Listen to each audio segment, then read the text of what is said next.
স্বাগতম জানাচ্ছি। আমি আশিকুল ইসলাম। আমরা এই ধরনের একটা কাজ করব ইলাস্ট্রেটরে, যে এই ধরনের কিছু ইফেক্ট, অর্থাৎ এটাকে বলা হয়ে থাকে হচ্ছে ফ্লার ইফেক্ট। দেখতে পাচ্ছেন যে একটা অবজেক্ট সিলেক্ট করলে কি ধরনের আউটলাইন দেখা যাচ্ছে, কিন্তু এইরকম সুন্দর একটা ডিজাইন হয়েছে। জুম করলে দেখতে পাবেন যে এটা একদম রিয়েলিস্টিক একটা ফিল আসে। তো এই ধরনের ডিজাইন আসলে কিভাবে করে সেই ব্যাপারটা আজকে আমরা দেখব। প্রথমে আমাকে একটা নতুন ফাইল নিতে হবে কাজ করার জন্য। কালার মোড আপনি যে কোনোটাই চুজ করতে পারেন। এর পরবর্তী কাজ হচ্ছে আমার, যেহেতু আমি আশিকের দিয়ে করেছি, সো প্রথমে এটা নিতে হবে। যে কোনো ফন্ট চুজ করতে পারেন। তারপরের কাজ হচ্ছে মাউসের রাইট বাটন ক্লিক করে আউটলাইন ক্রিয়েট করবেন। আউটলাইন ক্রিয়েট করার পরে দেন ডিরেক্ট সিলেকশন টুল নিয়ে ভিতরের যে অবজেক্টগুলো আছে ডিরেক্ট সিলেক্ট করে এগুলো একটা একটা করে ডিলিট করে দিবেন। এরপরে এগুলোকে সরাসরি ফিল থেকে স্ট্রোক কালারে কনভার্ট করবেন। ঠিক এই মুহূর্তে আপনি এর বাকি যে কাজগুলো আছে সেটা করে ফেলতে পারেন। পেন টুল দিয়ে সুন্দর করে একটা হাত তৈরি করে ফেলতে পারেন।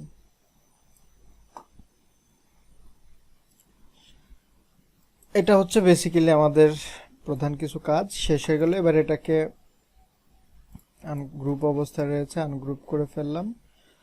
কম্পাউন্ড পাথ রিলিজ যদি এরকম লেখা থাকে তাহলে রিলিজ কম্পাউন্ড পাথটা ওপেন করে দিবেন। That means compound path release হয়ে গেল, অর্থাৎ এখন এটা একটা সলিড স্ট্রোক কালার। এর পরবর্তীতে আমাকে দুইটা স্ট্রোক কালার নিতে হবে, দুইটা বৃত্ত নিতে হবে। শিফট চেপে ধরে বৃত্ত দুইটা নেবেন যাতে সাইজ ঠিক থাকে। এরপরে উইন্ডো থেকে গ্রেডিয়েন্ট নেওয়ার পরে এইখানে হচ্ছে সুন্দর দুইটা কালার চুজ করতে হবে গ্রেডিয়েন্টের ভিতরে। তো আমি এই সাইডে ডাবল ক্লিক করে এইখান থেকে স্কাই এবং ডিপ স্কাই কালারটা দিয়ে দিচ্ছি। দেন অল্টার চেপে ধরে একটা কপি করলাম, দুইটাকে একটা থেকে আরেকটা একটু ডিস্টেন্স ক্রিয়েট করে অল্টার চেপে ধরে কপি করলাম। এরপর এখানে ব্লেন্ড টুল যে টুলসটা রয়েছে, এই টুলসটা আমি ঠিক দেখতে পাচ্ছেন ভিতরে একটা মিডল পয়েন্ট আছে, এই ভিতরে একটা মিডল পয়েন্ট আছে।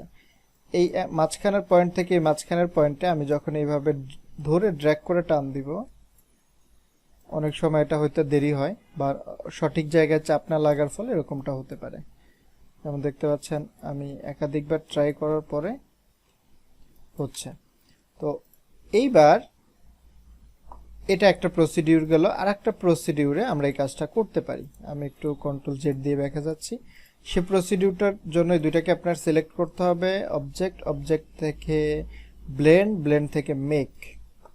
জাস্ট মেক করে দিলেই দেখতে পাচ্ছেন একটার সাথে আর একটা সম্পর্ক কিভাবে হয়ে গেল। তো এটার একটা কপি আমি অল্টার চেপে দিয়ে রেখে দিলাম। এইবার এইটা এবং এইটাই দুইটাকে একসাথে সিলেক্ট করে অবজেক্ট ব্লেন্ড থেকে দেখতে পাচ্ছেন রিলিজ স্পাইন একটা অপশন রয়েছে।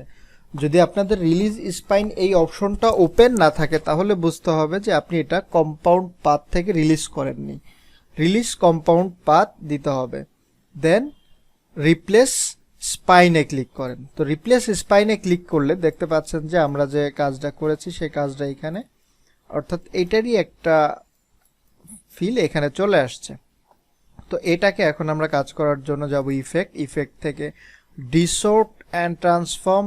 এইখান থেকে আমরা রোজেন যে একটা অপশন রয়েছে অথবা পাকার ব্লড থেকে প্রথমে আমরা হালকা করে 1-2% মাইনাস দিব। তখন দেখবেন যে বৃত্ত শেপগুলো একটু ডিফারেন্ট রকম হয়ে গেছে। এতক্ষণ ছিল একদম রাউন্ড বৃত্ত। দেন আবার ইফেক্ট থেকে হচ্ছে ডিসর্ট অ্যান্ড রোজেনে চলে আসবো। এটাতে আসার পরে আমি ডিটেইলটা ফুল 100% করে দিব। দেন সাইজটা আমি কতটুকু দিব সেটা নিজের চোখের আন্দাজে বা আমার সুবিধা মতো ব্যবহার করব, বা আপনি আপনার সুবিধা মতো ব্যবহার করতে পারেন। এটা যত বাড়াবেন দেখতে পাচ্ছেন তত এই ইফেক্টটা ছড়াচ্ছে, অর্থাৎ বেশি আওলা ঝাওলা একটা অবস্থা তৈরি হচ্ছে আর কি। তো আমরা এত বেশি আমি ব্যবহার করব না, মোটামুটি এতটুকু ব্যবহার করে ওকে দিয়ে দিচ্ছি। তো দেখতে পাচ্ছেন আমার একটা কাজ হয়ে গেল। এবার সেম একই প্রসিডিউরে এই দুইটাকে সিলেক্ট করে object, blend, replace spine, same, effect, dissolve transform, এটা ফুল করে দিলাম। দেখতে পাচ্ছেন যে এটা যেরকম অল্পতেই একটু হাত পা বেশি ছড়িয়েছে, এটা কিন্তু অতটা ছড়াচ্ছে না, ছড়াচ্ছে কিন্তু বড় করতে হচ্ছে। এটা এক ধরনের চেহারা, এটা এক ধরনের চেহারা। চেহারা বদলে যাওয়ার পিছনে অন্যতম কারণ হচ্ছে আমি কিন্তু এইখানে এরা দুইটা ইফেক্ট ব্যবহার করেছিলাম এর মেন শেপে, এখানে কিন্তু দুইটা ইফেক্ট ব্যবহার করিনি। বাই দ্য ওয়ে, আমি এটা এভাবেই করব। তো এটাকে এত বেশি না দিয়ে কমিয়ে দিই, তাহলে একটু দেখতে ভালো লাগবে। দেন ওকে। তো এবার এটাকে এখানে রেখে এটার অ্যারেঞ্জ আমি একদম নিচে পাঠিয়ে দিব, দেখতে পাচ্ছেন। এরপরে সেম ভাবে এই দুইটা অবজেক্টকে সিলেক্ট করে object, blend, replace, same procedure follow করে effect, resort, frozen,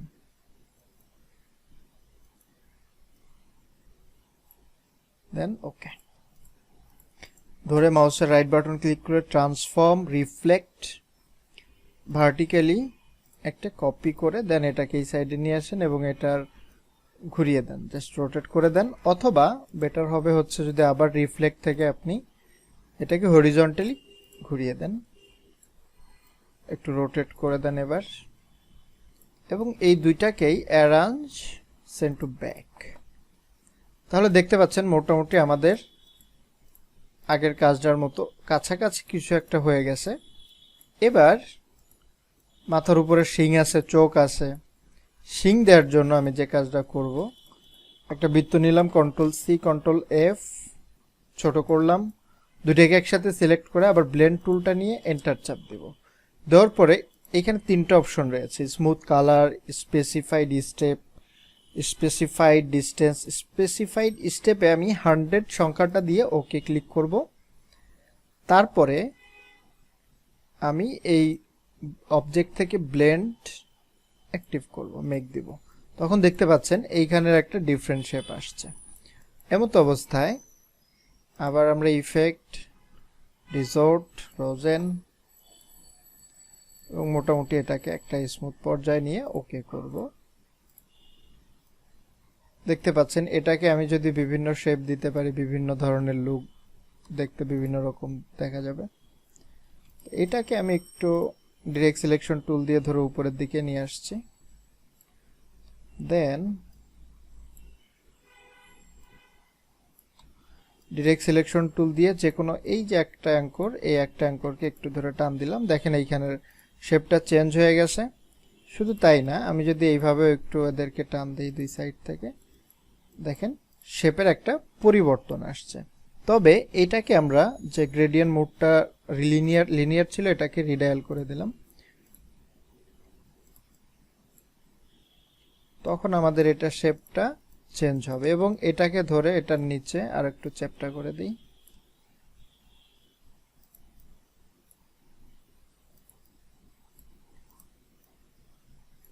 arrange, back.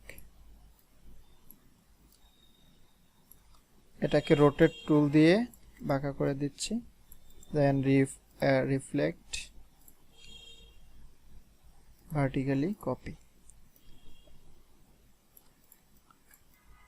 যদিও আমাদের শিংটা একটু বেশি বাঁকা হয়ে গেছে তুলনামূলক।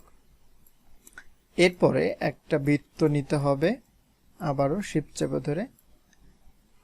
এখানে দেখেন আমি চোখটাকে পাশে কাজ করি, control C, control F, rotate tool দিয়ে ঠিক এই, দুঃখিত, সিলেকশন টুল দিয়ে শিফট চেপে ধরে এদিক থেকে ছোট করব, হোয়াইট কালার, আবার কন্ট্রোল সি, কন্ট্রোল এফ, এদিক থেকে ছোট করে এটাকে ব্ল্যাক কালার, দেন কন্ট্রোল সি, কন্ট্রোল এফ, এবার এদিক থেকে ছোট করব এদিকে এবং এটাকে একটু অ্যাশ কালারের মতো দিব।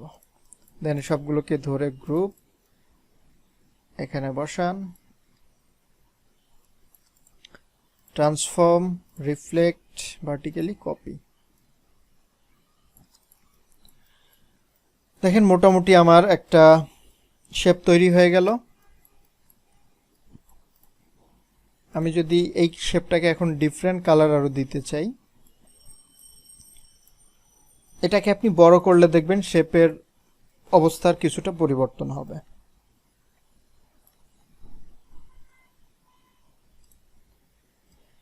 এই শেপটাকে আমি যদি এখন কালার চেঞ্জ করতে চাই, জাস্ট সিলেক্ট করে দেখতে পাবেন কন্ট্রোল প্যানেলে, কন্ট্রোল বারে এখানে রি কালার আর্টওয়ার্ক একটা অপশন রয়েছে, এখানে ক্লিক করেন। করার পরে এইখানে দেখতে পাবেন যে এটা যদি আপনার অবশ্যই ইলাস্ট্রেটর 21 ভার্সন হইতে হবে, সিসি 2021, তাহলে এই ধরনের আসবে। যদি ওল্ডার হয় তাহলে এই ধরনের লুক আসবে না, তখন একটু ডিফারেন্ট লুক আসবে। বাই দ্য ওয়ে, আমি দেখেন এই স্পাইনগুলোকে ঘোরালে এইখানে কালারটা চেঞ্জ হবে।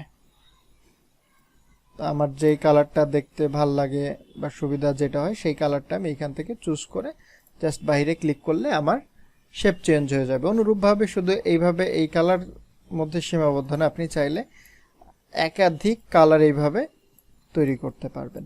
জাস্ট এটাকে ধরে এইভাবে কপি করেন, কালার রিআর্টওয়ার্ক, এইখান থেকে এটাকে ঘুরিয়ে দেন,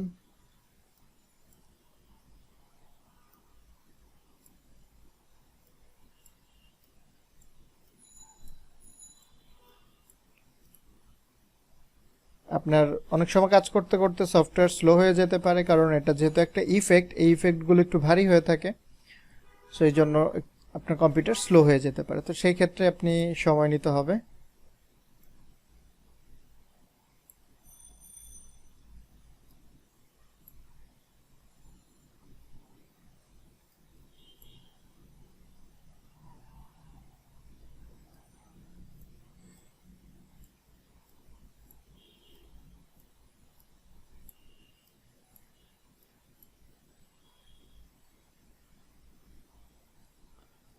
দেখতে পাচ্ছেন ইফেক্টটা কালারটা চেঞ্জ করাতে যথেষ্ট পরিমাণ সময় নিচ্ছে কালারটা এটার মধ্যে পড়তে। সো আমাদের এইভাবে কিছু সময় চলে যেতে পারে। যাই হোক, তো আশা করি বুঝতে পেরেছেন বেসিক্যালি যে কিভাবে আমরা এই ধরনের শেপ তৈরি করতে পারি। শুধু এটাই না, আমরা যে কোনো ওয়ার্ড এইভাবে তৈরি করতে পারবো এই সেম প্রসিডিউরটা ফলো করে। আপনি যদি জুম করেন তাহলে দেখতে পাবেন যে এইখানে আমাদের কি হয়েছে। শুধু এছাড়াও আপনি চাইলে এখনও এখানে গ্রেডিয়েন্ট মুড চেঞ্জ করতে পারেন। জাস্ট ডিরেক্ট সিলেকশন টুল দিয়ে এটাকে ধরে গ্রেডিয়েন্টটা নিয়ে আসেন, এইখান থেকে কালার মুডটা চেঞ্জ করে দেন, দেখেন সিচুয়েশন চেঞ্জ হয়ে গেছে। এটাকে ধরেন কালার মুডটা চেঞ্জ করে দেন। আমি উপরের এটাকে কন্ট্রোল 2 দিয়ে লক করে রাখলাম, ডিরেক্ট সিলেকশন টুল দিয়ে এই কর্নারটাকে ধরেন রিডায়াল করে দেন, এই বৃত্তটাকে রিডায়াল করে দেন, এটাকে ধরে রিডায়াল করে দেন। দেখেন শেপের অবস্থার পরিবর্তন চলে আসছে এবং দেখতে আরো বেশি গর্জিয়াস দেখাচ্ছে। এগুলোকে আপনি কালার মুড চেঞ্জ করে দিতে পারেন, ডিফারেন্ট শেপ চলে আসছে। সেম ভাবে এদের ক্ষেত্রেও আপনি একই কাজ করতে পারেন। তো এই হচ্ছে প্রসিডিউর। আপনি একটা শেপ তৈরি করে সেটার মধ্যে চাইলে অনায়াসেই অনেক ধরনের পরিবর্তন করতে পারেন।